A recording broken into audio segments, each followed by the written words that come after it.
একটা কথা বলো তো। হ্যাঁ বলো। প্রতি বছর তুমি তো তোমার কাকুর ছেলেকে রাখি পরাতে যাও, এর কি কোনো প্রয়োজন আছে? তুমি তো জানো আমার নিজের ভাই বলতে কেউ নেই। তাই কাকুর ছেলেকে রাখি পরিয়ে আমি মনে শান্তি পাই। তোমার কোনো আপত্তি আছে? না না, এতে আমার কোনো আপত্তি নেই। তোমার কাকু কাকিমা তোমাকে বিন্দুমাত্র ভালোবাসে না, আর যে ভাইকে তুমি সারা বছর রাখি পরাতে যাও সেও তোমায় সম্মান করে না। তাই বলছিলাম আর কি। ওরা আমাকে ভালোবাসুক বা নাই বাসুক, ওরা আমাকে সম্মান করুক বা নাই করুক, কিন্তু আমি যতদিন বেঁচে থাকবো আমি আমার ভাইকে রাখি পরিয়ে যাব। এতে যদি তোমার কোনো আপত্তি থাকে তুমি বলতে পারো। আরে না না, এতে আমার কোনো আপত্তি নেই। তুমি খুশি থাকলেই আমি খুশি। আচ্ছা চলো চলো চলো। এই শোনো, কি? সকাল থেকে তাড়াহুড়ো করে বেরোতে গিয়ে চা খাওয়া হয়নি। একটা দোকান থেকে দাঁড় করাও না, চা খাবো। আচ্ছা আচ্ছা ঠিক আছে।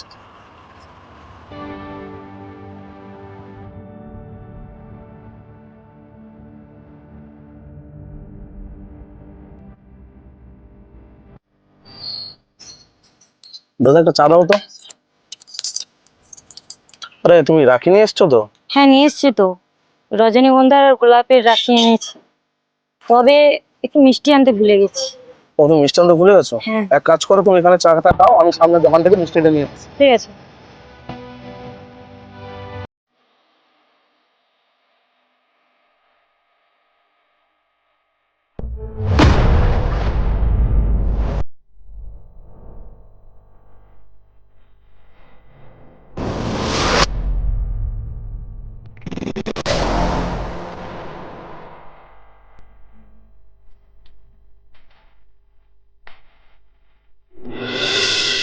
বাবুদা, মেয়েটা কাঁদছে কেন?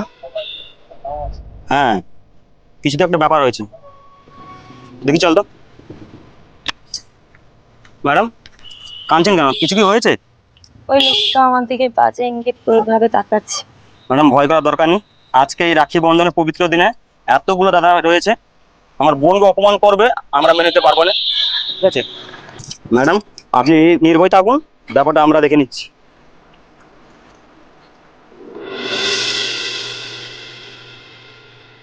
এই যে ভদ্রলোক, দিনে দুপুরে একটা ভদ্র মহিলাকে অসম্মান করছে, লজ্জা করছে না? এই জানুয়ার, তোকেই বলছি, কথা কানে যাচ্ছে না? দাদা, মনে হচ্ছে কথা বলে কোনো কাজ হবে না। দিনে দুপুরে একটা মেয়েকে অসম্মান করছিস। তোদের মতো মানুষের জন্য মেয়েরা একটু নিরাপদে দাঁড়াতেও পারবে না?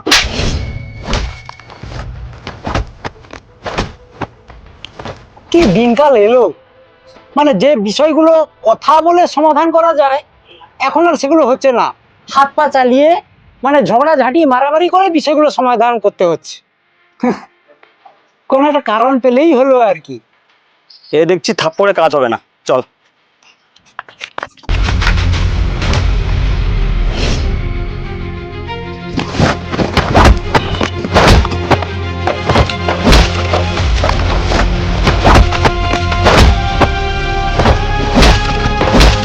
না, কি কারণে মারামারিটা হচ্ছে একটু গিয়ে দেখি দাঁড়াও।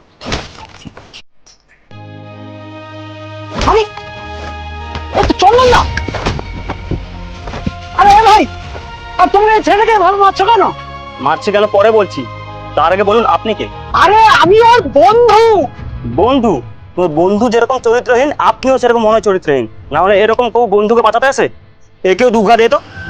খবরদার, আর একটা যদি আজে বাজে কথা বলেছি না, সব কটাকে একদম অ্যারেস্ট করে ছাড়বো। আমি যেমন ওর বন্ধু, তেমনি আমি একজন ডাক্তারও। তাই ওসব অশ্লীল কথাবার্তা না বলে ওকে মারধর করার কারণটা কি আমাকে একবার বলো তো। এই মেয়েটা যে দাঁড়িয়ে দাঁড়িয়ে কাঁদছে, তার কারণ এই ভদ্রলোক।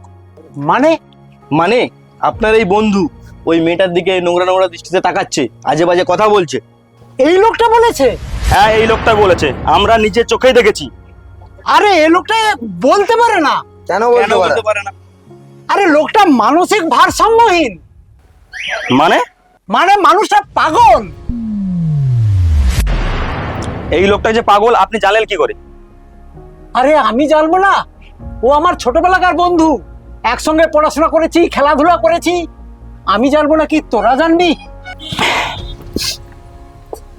দাঁড়া, তোদের মজা দেখাচ্ছি। যে মেয়েটাকে বাজে কথা বলেছে তাকে একটু ডাকতো। ম্যাডাম, এদিকে একটু আসুন তো। ম্যাডাম একটা সত্যি কথা বলুন তো, এই লোকটা আপনার গায়ে হাত দিয়েছে? আপনাকে কোনো নোংরা ব্যবহার করেছে? আপনাকে কোনো বিরক্ত করেছে? তাহলে সত্যতা যাচাই না করে এই নিরপরাধ ছেলেটাকে মার খাওয়ালেন কেন? সত্যি কথা বলতে কি, এই লোকটা আমার দিকে তাকিয়ে এমনভাবে এগিয়ে এসেছিল, আমি ভয় পেয়েছিলাম। ও, ভয় পেয়ে গেছিলেন? 2026 সালে দাঁড়িয়ে আপনার মতো একজন স্মার্ট সুন্দরী মহিলা রাস্তাঘাটে যদি এরকম কর্মকাণ্ড করে, তাহলে সমাজের প্রতিটা মানুষ তো আপনাকে ছিছি করবে। সরি দাদা, আমাকে ক্ষমা করে দিন। আমি বুঝতে পারিনি, আমার ভুল হয়ে গেছে। ডাক্তারবাবু, আমরাও বিভ্রান্ত পড়ে গেছিলাম, অজান্তে আমরা ঘটনাটা ঘটে ফেলেছি। আমরা কিন্তু ক্ষমা প্রার্থী, প্লিজ আমাদেরকে ক্ষমা করবেন। কি হয়েছে? কি হয়েছে? কি হয়েছে বলতে,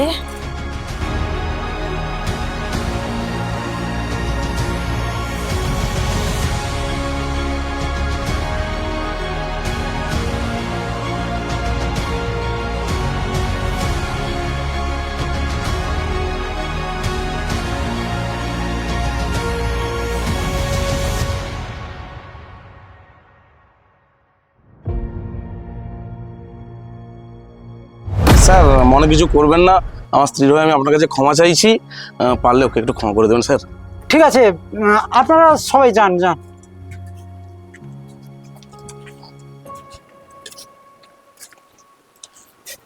স্যার আপনাকে একটা কথা জিজ্ঞেস করবো, এত সুন্দর একটা দেখতে ছেলে পাগল হলো কিভাবে? গত 3 বছর আগে এই রাখি বন্ধনের দিনে সবাই বেরিয়ে গেছিলাম একটা খুশির মুহূর্ত ভাগ করে নিতে। তারপর মলয়দা, হ্যাঁ, তুমি এত বড় ডাক্তার হয়েও আমার সঙ্গে যে এত সুন্দর সম্পর্ক রেখেছো, এটা আমার কাছে সৌভাগ্যের। আরে বাবা, তোমার মতো একজন প্রতিষ্ঠিত ব্যবসায়ী এতদিন পর্যন্ত যে আমার সঙ্গে বন্ধুত্ব রেখেছো, এটা তো আমার একটা পরম পাওয়া, পরম সৌভাগ্যের।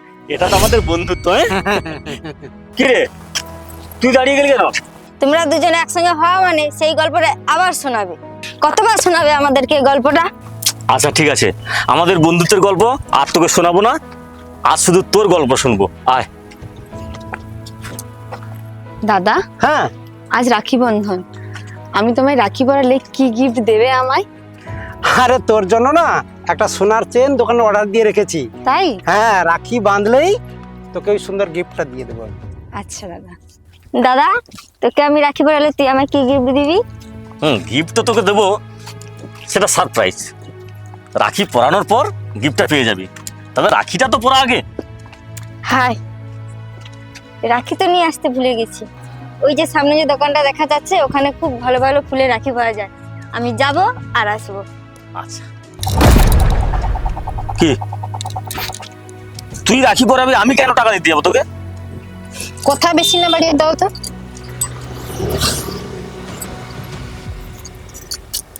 যাও। আরে লাগলো? দাদা, তুই আমাকে প্রচন্ড ভালোবাসিস না রে? হ্যাঁ রে, প্রচন্ড ভালোবাসি তোকে আমি, কিন্তু তুই হঠাৎ এ কথা বলছিস। আমি যদি কোনোদিন মরে যাই? তোর কিছু হয়ে গেলে আমি পাগল হয়ে যাবো রে বল। তবে বল, দ্বিতীয়বার এ কথা বলবি না। না, আমি আর কখনো বলবো না। আমি ফট করে যাব আর আসবো। ওই সাবধানে যাবি। তোমাকে যত দেখি আমি অবাক হয়ে যাই।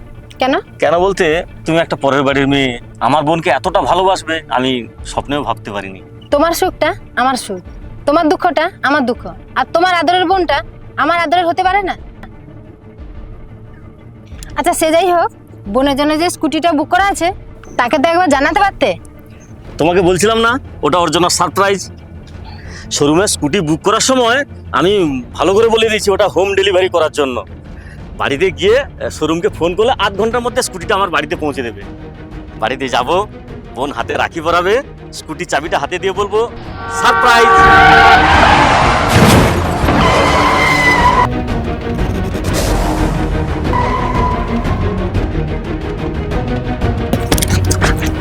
এই, আর কোথায় লাগলো নাকি? আরে কোথায় লাগলো? দেখো দেখি, ডাক্তারবাবু একটু জল দাও না, জল দাও।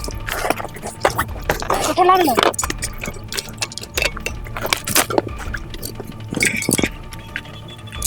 আর কথা বল না রে।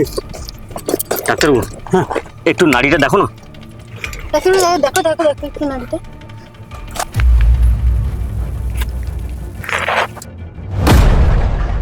ডাক্তার, একটু হাতটা দেখে বলো না গো। আমি সত্যি বলছি, তোমার বোন আর নেই, মারা গেছে। ডাক্তার, তুমি আবার মিথ্যা কথা বলছো। একটু ভালো করে দেখো না, আমার বোনটা কথা বলছে না, একটু দেখো না। আমি ভালো করে দেখেছি, তোমার বোন মারা গেছে। তুমি কেন মিথ্যা কথা বলছো ডাক্তার? একটু ভালো করে দেখো না, দেখো। ডাক্তার, এ বোন, এই একটু কথা বল না রে, দেখ না, এই কথা বলবে, দেখো। এ বোন, একটু কথা বল না রে, এই কথা বল না রে। আর চিৎকার করে লাভ নেই, তোমার বোনটা সত্যিই মারা গেছে। ডাক্তার, আমার বোনটা মরে গেছে না? ডাক্তার, আমার বোনটা মরে গেছে না? ভাই সাথী মোর কত না আপন, নেই ভুলে যাওয়ার কোনোই কারণ। ভাই সাথী মোর কত না আপন, নেই ভুলে যাওয়ার কোনোই কারণ। বোনটা মারা গেল, সেই চিন্তায় আমার বন্ধুটা পাগল হয়ে গেল। দাদা, আমার বোনটা মরে গেছে না? বোনটা মরে গেছে না? এই, আমি তোর বন্ধু ডাক্তার, ডাক্তার, চিনতে পারছিস আমাকে? ডাক্তার, আমার বোনটা মরে গেছে না? আমার বোনটা মরে গেছে না? আরে তুমি এখানে? আমি সারা গ্রাম খুঁজে বেড়াচ্ছি, আরে ডাক্তারবাবু আছেন যে। এর অবস্থা এইভাবে কিভাবে হলো? সে পরে বলছি, আগে একে বাড়ি নিয়ে চলো। চলো চলো। ডাক্তার, বৌদি, আমি আপনার বোনের মতো, এই ঘটনার জন্য আমি দায়ী। পুরো দোষটাই আমার, দয়া করে আমাকে ক্ষমা করে দিন।